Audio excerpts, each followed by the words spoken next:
Now for any triangle ABC, we need to show that the sum of tangent of A over 2 and tangent of C over 2 equals 2/3 of cotangent of B over 2 if and only if A, B, C are in AB. Okay, let us begin.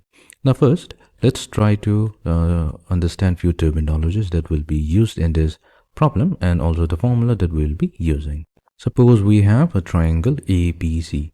The sides opposite to angle A, angle B and angle C are going to be represented by the letter A, B and C in lowercase respectively.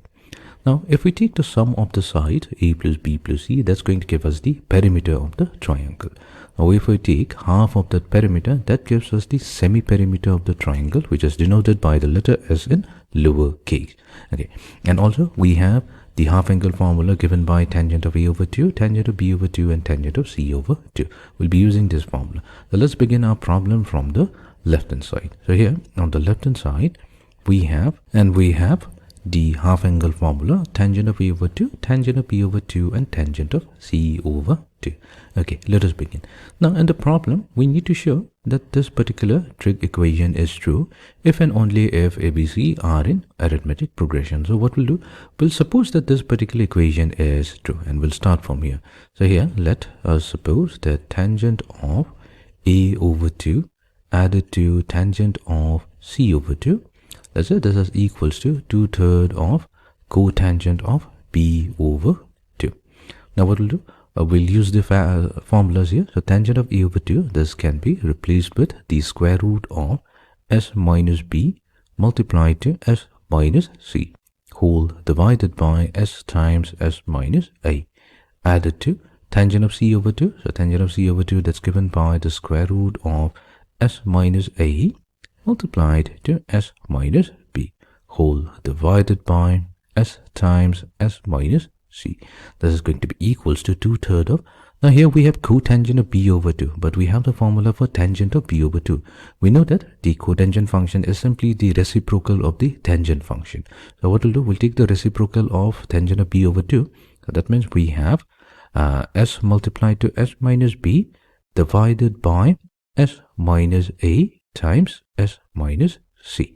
Fine. So we'll be combining the two terms on the left hand side. So here we will have a common denominator that is going to be given by the square root of S multiplied to S minus A times S minus C.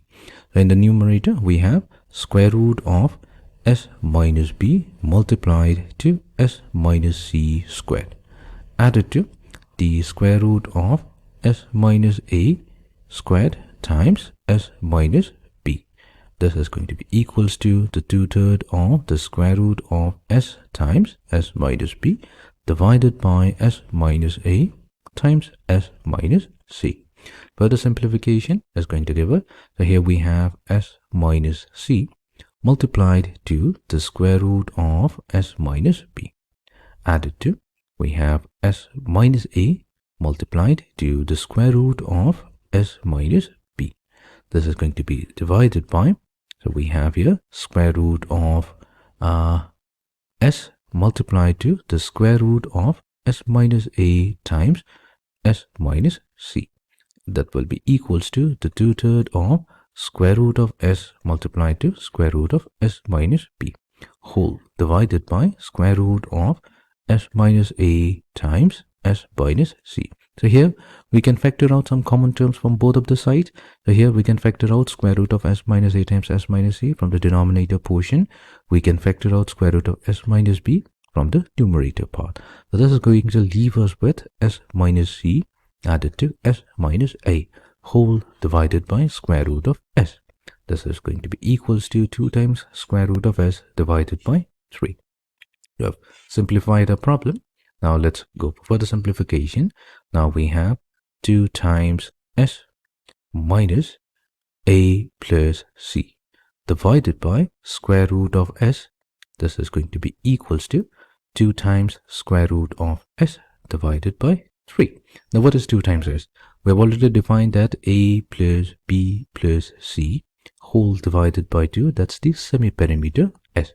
So that means 2S is going to be simply A plus B plus C, and from here we are subtracting A plus C. this will be divided by square root of s equals to 2 times square root of s over 3.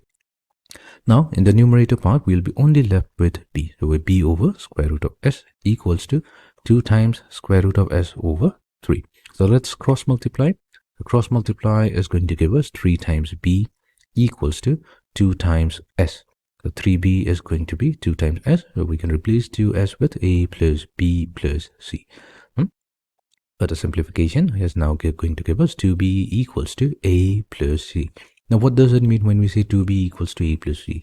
So, this simply means that b minus a equals to c minus b. And whenever this particular criterion is met, this simply tells us that a, b, c are in a, b. That means the 3 sides of the triangles are in arithmetic progression. Now, hence, we have successfully showed that if it is true that tangent of a over 2 plus tangent of c over 2 equals 2/3 of cotangent of b over 2, then a, b, c are going to be in arithmetic progression.